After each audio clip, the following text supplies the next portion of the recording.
ചേട്ടാ മക്കളെ കുറിച്ചൊന്ന് പറയോ? പ്രിയയുടെ 19ാമത്തെ വയസ്സിൽ മൂത്തമൻ, എൻ്റെ 25ാമത്തെ വയസ്സിൽ മൂത്തമോനിപ്പം 25 വയസ്സാകാൻ പോകുന്നു. ഇളയാൾക്ക് 22 ആവുന്നു. ഇതാണ് 2 മക്കൾ, 2 ആൺപിള്ളേരാണ്. 2 പേരും കാനഡയിലാണ്. ഒരാൾ ജോലി ചെയ്യുന്നു, ഒരാളുടെ പഠിത്തം കഴിഞ്ഞ് ഇപ്പം ജോലിയിലേക്ക് കയറാൻ പോകുന്നു. സേഫ്. അതാ ചേട്ടൻ നേരത്തെ പറഞ്ഞില്ലേ, ഞാൻ പറഞ്ഞില്ലേ, എനിക്ക് പിള്ളേർ അവർക്ക് അവരെ ഇഷ്ടമുള്ളവരെ കല്യാണം കഴിക്കാം, ഇഷ്ടമുള്ളവരെ ജീവിക്കാം, ഒന്നുമില്ല. ആരെ വേണമെങ്കിലും, ഏത് മതത്തിൽ നിന്നും ഏത് ജാതിയിൽ നിന്നും എന്ത് വേണമെങ്കിലും കല്യാണം കഴിക്കാം. അവരെ ഞാൻ വളർത്തിയത് ഏക ദൈവത്തിൽ വിശ്വസിക്കുക, ദൈവമേന്ന് വിളിക്കുക. നീ വേണം അള്ളാഹു എന്ന് വിളിച്ചോ, എന്ത് വേണമെങ്കിലും വിളിച്ചോ. അമ്പലത്തിലും പള്ളിയിലും ഒന്നും പോകുന്നു. അവരെ ഞാൻ അങ്ങനെ തന്നെ വളർത്തിയത്.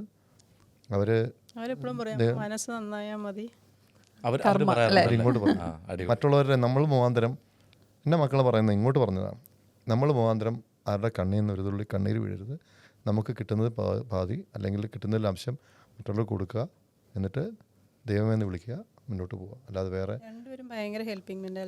എല്ലാവരെയും ഹെൽപ്പ് ചെയ്യും.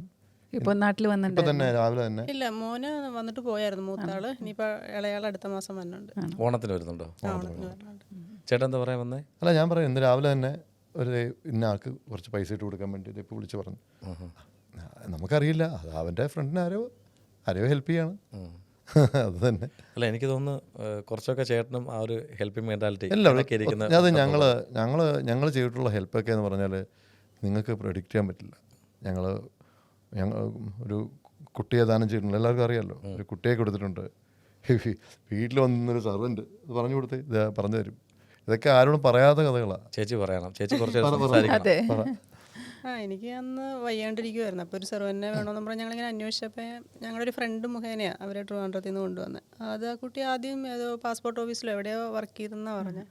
അപ്പോൾ അവർക്കൊന്ന് മാറി നിൽക്കണം. പാസ്പോർട്ട് ഓഫീസിലായിരുന്നു. പിന്നെ ജിമ്മിൽ നിന്നിട്ടുണ്ടെന്ന് പറഞ്ഞു. അപ്പോൾ അത് പാസ്പോർട്ട് ഓഫീസിലാണ് മറന്നുപോയി. അപ്പോൾ കുറച്ച് നാൾ ഒന്ന് മാറി നിന്നാൽ മതി. ഇപ്പോൾ എന്താ വീട്ടിലെ ജോലിയോ കുട്ടികളോ നോക്കുക, എന്ത് വേണമെങ്കിലും ചെയ്യാം, ഒരു മാറ്റത്തിന് വേണ്ടിയിട്ടാണെന്ന് പറഞ്ഞു. അധികം പ്രായമില്ല കുട്ടിക്ക്, കൊണ്ട് 22 വയസ്സങ്ങാണ്ടേ ഉള്ളൂ. അപ്പോൾ എനിക്കിങ്ങനെ ഒരു ചുമ വന്നിട്ട് ഇൻഫെക്ഷനായി. അപ്പോൾ എനിക്കൊന്നും പെട്ടെന്ന് ചെയ്യാൻ പറ്റുന്നില്ല. അപ്പോൾ കുറച്ച് നാളത്തേക്ക് ഒരു 2-3 മന്ത്സിന് വേണ്ടിയിട്ട് അന്ന് കുട്ടികൾ ചെറുതാണ് 2 പേരും. അപ്പോൾ വീട്ടിൽ അത്യാവശ്യം ഒന്ന് ഹെൽപ്പ് ചെയ്യുമല്ലോ എന്നോർത്തപ്പം ഞങ്ങളുടെ തന്നെ ഒരു ഫ്രണ്ട് അറേഞ്ച് ചെയ്തു. അപ്പോൾ വന്നപ്പം എന്നോട് പറഞ്ഞു, ചേച്ചി ഞാൻ കിച്ചണിലെ പണിയെല്ലാം ചെയ്യാം, ഇങ്ങനെ ഈ തൂക്കൽ തുടയ്ക്കൽ അതൊക്കെ എനിക്ക് ഇതിൽ ക്ലീനിങ് വയ്യ, നിന്നുകൊണ്ട് ഇങ്ങനെ കറിക്കരിയൽ കുക്കിങ് അതെല്ലാം ചെയ്യാമെന്ന് പറഞ്ഞു. ഞാൻ പറഞ്ഞു ആയിക്കോട്ടെ, ഞാൻ പതുക്കെയാണെങ്കിലും ഞാൻ ചെയ്തോന്ന് പറഞ്ഞു. അപ്പം പറഞ്ഞു എനിക്കും വയ്യ പറഞ്ഞ്, അല്ല ചേച്ചി എനിക്ക് അത്രയ്ക്ക് വയ്യ കഴിഞ്ഞിട്ടാ ചേച്ചി ഇതൊന്ന് ചെയ്യുമെന്ന് പറഞ്ഞു. അങ്ങനെ ഞാൻ ക്ലീനിങ് തുടങ്ങി, പുള്ളിക്കാരി കുക്കിങ്.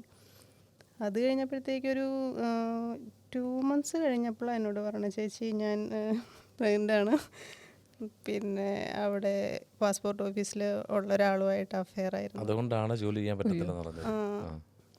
അതാണ് കുനിയാൻ വയ്യാന്ന് എന്നോട് പറഞ്ഞു. അപ്പോൾ പിന്നെ ഞങ്ങൾ ആ ഫ്രണ്ടിനെ പെട്ടെന്ന് വിളിച്ചപ്പോൾ പുള്ളിക്കാർ പറഞ്ഞു, എനിക്കൊന്നും ചെയ്യാൻ പറ്റില്ല, പെട്ടെന്ന് എങ്ങനെ കൊണ്ടുപോകാൻ, അവരുടെ വീട്ടിൽ ചിലപ്പോൾ പ്രശ്നം, എങ്ങനെയെങ്കിലും ഒന്ന് നിർത്തുമോ എന്ന് ചോദിച്ചു. അപ്പം ഞാൻ ചേട്ടനോട് പറഞ്ഞപ്പോൾ ചേട്ടൻ പറഞ്ഞു, ഒന്നാമതൊരു പെൺകുട്ടിയും കൂടെ അല്ല, ഞങ്ങൾ ഭയങ്കര പറഞ്ഞു വിട്ടേക്കാം, ഞങ്ങൾ പറഞ്ഞു വിടാൻ തീരുമാനിച്ചു. കാര്യം ഇവിടെ നിർത്തി കഴിഞ്ഞാലേ പിന്നെ ഒന്നാമത് കാര്യം, അപ്പം ഇത് ആരാണ് എൻ്റെ ഉത്തരവാദി എന്ന് പറഞ്ഞിട്ട് പുള്ളിക്കാരത്തി വിട്ട് പറയുന്നുമില്ല. ഇത് ആരാളെന്ന് ചോദിച്ചപ്പോൾ ലാസ്റ്റ് ഞങ്ങൾ പറഞ്ഞു വിടും, ഈ കൊണ്ടാക്കിയവരെയൊക്കെ കൊണ്ടുവന്നു സംസാരിച്ച് പറഞ്ഞു വിടാൻ തീരുമാനിച്ചപ്പോൾ കരഞ്ഞിട്ട് പ്രിയയുടെ കാലാലേക്ക് വീണു, ചേച്ചി ഈ അവസരത്തിൽ പറഞ്ഞു വിടുന്നത് ആളുടെ പേര് ഇന്ന പേരാണ്, ആളെ ഞാൻ വിളിച്ചു വരുത്താം, അയാൾ വന്നിട്ട് ഞാൻ പൊക്കോളാന്ന് പറഞ്ഞു. അങ്ങനെ ഞങ്ങൾ വിളിച്ചു വരുത്തിയല്ലേ. അപ്പോൾ പറഞ്ഞ പാസ്പോർട്ട് ഓഫീസല്ല, പുള്ളിയിൽ ഒരു മെഡിക്കൽ റെപ്പായിരുന്നു. അങ്ങനെ വന്നു. അപ്പോൾ അയാൾ കോയമ്പത്തൂർ എവിടെ ഒരു കമ്പനി ജോലി ചെയ്യാന്ന് പറഞ്ഞു. അങ്ങനെ കോയമ്പത്തൂരിൽ നിന്ന് പുള്ളി വരാൻ വേണ്ടി ഞങ്ങളെല്ലാം കൂടെ വെയിറ്റ് ചെയ്തിട്ട് റെയിൽവേ സ്റ്റേഷനിൽ ഇറങ്ങി വന്നുകൊണ്ടിരിക്കുകയെന്ന് പറഞ്ഞിട്ട് അരമണിക്കൂർ റെയിൽവേ സ്റ്റേഷനിൽ നിന്ന് ഓട്ടോ പിടിച്ച് വീട്ടിലേക്ക് വരാനായിട്ട് 5 മിനിറ്റേ ഉള്ളൂ, 10 മിനിറ്റ്. അരമണിക്കൂർ കഴിഞ്ഞിട്ടും വരുന്നില്ല. കുറച്ച് കഴിഞ്ഞ് താഴെ വന്നു എന്ന് പറഞ്ഞു. ഞാൻ ഇറങ്ങി ലിഫ്റ്റ് ഇറങ്ങി താഴെ ചെന്നപ്പോൾ താഴെ ആരെയും കാണുന്നില്ല. ഇവിടെ ആരെങ്കിലും വണ്ടി വന്നോ, ഓട്ടോ ഒന്നും വന്നില്ല. ഇവിടെ ആരും നിൽപ്പുണ്ടോ നോക്കിയപ്പോഴത്തേക്ക് ഒരു കയ്യിലേക്ക് കൊടുത്ത് ഒരു കീറ കയ്യിലല്ല, അതുപോലത്തെ ഒരു മുണ്ട് കൊടുത്ത് ഒരു കാക്കി ഷർട്ടൊക്കെ ഇട്ടിട്ട് ഒരു ബാഗ് തൂക്കി ഒരുത്ത് നിൽക്കണം. നോക്കിയപ്പോഴത്തേക്ക് ഈ കള്ളവണ്ടി കയറിയൊക്കെ ട്രെയിനകത്ത് വന്ന ഈ പേരില്ലേ അതെ അതെ അതെ. അതുപോലെ ഒരുത്തൻ. എന്നിട്ട് ഞാൻ ഇന്ന ആളാണെന്ന് ചോദിച്ചു. പറഞ്ഞ യെസ് ഇംഗ്ലീഷ്. ഞാൻ പറഞ്ഞ അപ്പോൾ ഇംഗ്ലീഷ് അല്ല. എന്നിട്ട് വാട്ട്സ് യുവർ നെയിം? അപ്പം നീ ആ പ്ലീസ് കം. എന്നിട്ട് എനിക്കൊന്ന് ബാത്ത് ഷവർ ചെയ്യണം, അതിനുള്ള അവസരമുണ്ടോ നിങ്ങളവിടെ? അപ്പോൾ എനിക്ക് മനസ്സിലായി കയ്യിൽ നിന്ന് പോയിരിക്കുക. ഇയാളെ ലിഫ്റ്റിനകത്ത് കയറിയിട്ട് സ്മെല്ല് കൊണ്ട് നല്ല വിദ്യാഭ്യാസമൊക്കെ ഉള്ള ആളാണ്. ആളാണ്. മെഡിക്കൽ റെപ്പാന്ന് പറഞ്ഞില്ലേ പക്ഷെ ഡ്രസ്സ് അയാളെന്ന് പറഞ്ഞാൽ കയ്യിൽ നിന്ന് പോയിരിക്കുക. എന്തൊക്കെ അടിച്ചിട്ട് കയ്യിൽ നിന്ന് പോയിട്ട് രീതിയിലാണ്. മുഷിഞ്ഞ്, അതായത് റെയിൽവേ സ്റ്റേഷനിൽ നിന്ന് വണ്ടിക്കൂലിക്ക് കാശില്ലാതെ വന്ന അവിടം വരെ. അയ്യോ. പിന്നെ വീട്ടിൽ വന്ന് കയറി ഞങ്ങളുടെ തുണികൾ എടുത്തു വാഷ് ചെയ്ത് അവിടെ ആദ്യം വന്ന് ഈ പുള്ളിക്കാരത്തെ നോക്കുകയൊന്നുമല്ല, ഇത് തുറന്നിട്ട് തുണിയൊക്കെ എടുത്ത് വെള്ളിലേക്ക് ഇട്ടപ്പോൾ സ്മെല്ല്. ഇതൊക്കെ തന്നെ ചെയ്യുക. ഇതൊന്ന് വാഷ് ചെയ്യണം, എന്നിട്ട് പോകേണ്ടതാണ്. നമുക്ക് എങ്ങോട്ടാണ് പോകേണ്ടതെന്ന് തീരുമാനിച്ചില്ല. എനിക്ക് കുറച്ച് ദിവസം കൂടെ എല്ലാം ഇങ്ങോട്ട് തന്നെ പറഞ്ഞുകൊണ്ടിരിക്കുക. കിളിയായിരുന്നു കേട്ടോ. കിളി എന്ന് പറഞ്ഞു കഴിഞ്ഞാൽ ഒന്നുമല്ല, തിക്കും മേലെ എന്തെങ്കിലും ഉണ്ടെങ്കിൽ അതാണ്. ഇത് എവിടെ നിന്ന് അതേ നമ്മളകത്തേക്ക് എന്നിട്ട് ഇവള് കിടന്ന് കരച്ചു തുടങ്ങി. എന്നെ അയക്കരുത്, ഇതെൻ്റെ ആളല്ല, ഇതെൻ്റെ ആളല്ല, ഇവനല്ല, നേരത്തെ ഉണ്ടായിരുന്നല്ല, ഇവൻ കയ്യിൽ നിന്ന് പോയിരിക്കും. ഇത് ഞാൻ, അതായത് ഇത് ഞാനല്ല, ഇത് പഴയ ആളല്ല, ഇത് പോയി, എന്നെ അയക്കരുതെന്ന് പറഞ്ഞിട്ട് അവിടെ കിടന്ന് കരച്ചിലും ബഹളവും. അവസാനം ഒരു ശരി ഞാൻ 2 ദിവസം കഴിഞ്ഞ് വരാം, അപ്പോൾ ഇത് വാഷ് ചെയ്ത് വച്ചേക്കൂ, തൽക്കാലം അതിൽ നിന്ന് 2 ഡ്രസ്സൊക്കെ എടുത്തിട്ട് പിന്നെ ഫുഡ് കഴിക്കാനൊക്കെ പറഞ്ഞപ്പോഴത്തേക്ക് എനിക്കിപ്പോൾ വിശപ്പില്ല. അല്ല, ഫുഡ് കഴിച്ചോ? ഫുഡ് കഴിച്ചില്ല.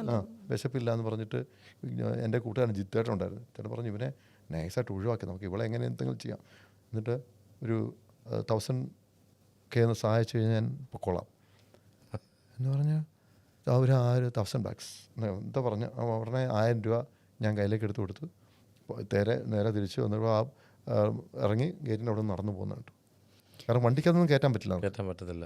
ആ വേഷത്തിൽ തന്നെ അവർ 2 ഡ്രസ്സും എടുത്ത് ബാക്കി കുറേ ഡ്രസ്സൊക്കെ അവിടെ ഇട്ടിട്ട് ഏതോ കൺസ്ട്രക്ഷൻ പണിയോ അങ്ങനെയൊക്കെ ചെയ്തെന്ന് തോന്നുന്നു, ഇവിടെ ഇട്ടിട്ട് വേറെ വാഷ് ചെയ്യണമെന്ന് പറഞ്ഞു. ഇത് പിണക്കണ്ടെന്ന് കരുതിയിട്ട് അതെല്ലാം ഒരു കവറിനകത്ത് കെട്ടി പുള്ളിക്കാരത്തെ ഒന്ന് അവിടെ എടുത്തു വെച്ചു.